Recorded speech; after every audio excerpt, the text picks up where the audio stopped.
Good morning.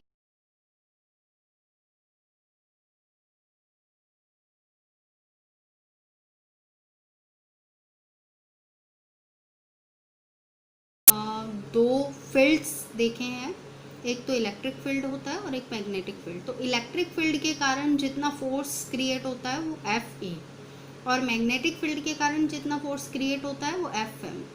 अगर इन दोनों forces को हम मिक्स कर दें, that is called the Lorentz force और the total force. So what is the Lorentz force? The total force experienced by charged particle moving in both electric field and magnetic field called the Lorentz force। यहाँ पे F is equals to Fe plus Fm। Fe की value हम जानते हैं, हम क्या लिखते हैं? इलेक्ट्रिक फील्ड में फोर्स जो लगता है उसकी वैल्यू Q इंटू ई। Q हमारा चार्ज, जितना चार्ज है, और E यानी कितना इलेक्ट्रिक फील्ड है, प्लस एफ एम यानी मैग्नेटिक फील्ड के लिए Q मतलब चार्ज, और V उसकी वेलोसिटी इंटू बी, बी यानी कि मैग्नेटिक फील्ड। यहाँ से Q आप कॉमन ले लें, E plus B into B, ये आपका टोटल लॉरेंज फोर्स आ गया है, टोटल फोर्स। ओके, इसके बाद हम जस्ट करेंगे force on current carrying conductor in a magnetic field. हम यहाँ पे डायग्राम देख रहे हैं, किसी भी मैग्नेटिक फील्ड में अगर हम कोई कंडक्टर यूज़ कर रहे हैं और उसमें करंट फ्लो करवा रहे हैं तो उसमें किस तरीके का फोर्स लगता है और उसकी वैल्यू क्या होती है। यहाँ पे हमने क्या किया है, एक स्टैंड, सबसे पहले तो स्टैंड यूज़ किया है। इस स्टैंड को यहाँ पे हमने तार लगाया है, यानी कि एक वायर या कंडक्टर हम बोल सकते हैं। कंडक्टर से हमने एक शॉर्ट ए बी कंडक्टर को अटैच कर दिया है। इस ए पार्ट से हमने पॉजिटिव को अटैच किया है और ये बी पार्ट से हमने यहाँ देखें नेगेटिव को अटैच कर दिया है। ओके, इस कंडक्टर ए बी के थ्रू हमने यहाँ पर एक हॉर्स शू मैग्नेट का यूज़ किया है। इस हॉर्स शू मैग्नेट से यहाँ पे हम मैग्नेटिक फील्ड क्रिएट करवा रहे हैं, बी क्रिएट करवा रहे हैं। ठीक है, तो जैसे ही हम यहाँ से करंट ओपन करते हैं, इस करंट की डायरेक्शन देखें, ए से बी की साइड जाती है। तो कंडक्टर की बात करें तो डायरेक्शन कहाँ जा रही है? ए से बी की साइड, ए से बी की साइड डायरेक्शन, मतलब आई की डायरेक्शन फिक्स हो गई है, ए टू बी। इसके बाद ये मैग्नेटिक फील्ड है। मैग्नेटिक फील्ड, यहाँ पे ये मैग्नेटिक फील्ड जा रहा है। मैग्नेटिक फील्ड हमेशा एन पोल से स्टार्ट होता है और एस पोल तक जाता है। ये मैग्नेटिक फील्ड की डायरेक्शन हो गई।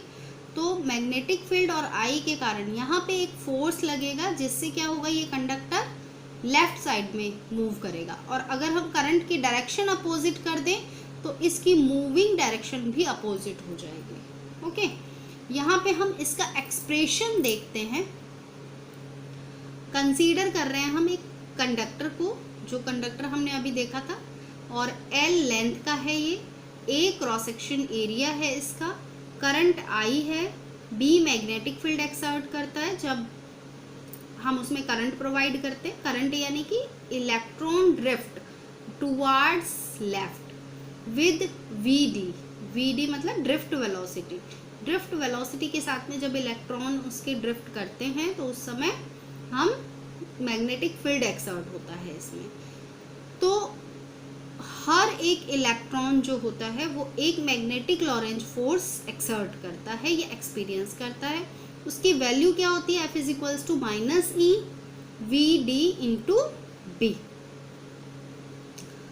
टोटल जो फोर्स होगा कंडक्टर पे कितना लगेगा? Total F is equals to N into F.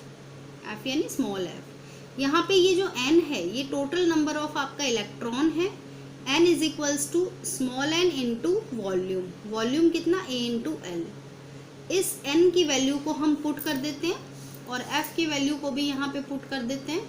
ये देखें, f is equals to N A L minus E V D into B. यहाँ पे e को बाहर ले आए और ये जो नेगेटिव साइन है इसको हम यहाँ पे इग्नोर कर देते हैं, तो हमारा आ गया ई एन ए एल। यहाँ पे वी डी आप बाहर ले आए, एल को अंदर ले जाएं और ये वैल्यू आपकी बन जाती है पूरी आई करंट। ये आपके आई करंट बन गई है। तो हमारे पास फॉर्मूला ये आ जाता है F is equals to I L cross B.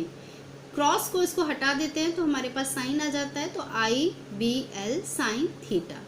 यहाँ पे भी हम अपने केस बना सकते हैं। थीटा इज इक्वल्स टू, जैसे केस नंबर 1 में थीटा इज इक्वल्स टू हमारा 0, ये थीटा इज इक्वल्स टू 0 या फिर 180 ले लें आप, तो साइन 0 की वैल्यू 0 होगी तो फोर्स हमारा 0 होगा, यानी कि मिनिमम होगा। इस समय conductor placed parallel to the magnetic field. Case number 2 हमारा थीटा इज इक्वल्स टू 90 है, तो साइन 90 की वैल्यू 1 होती है, तो F is equals to I B L, यानी कि मैक्सिमम होगा।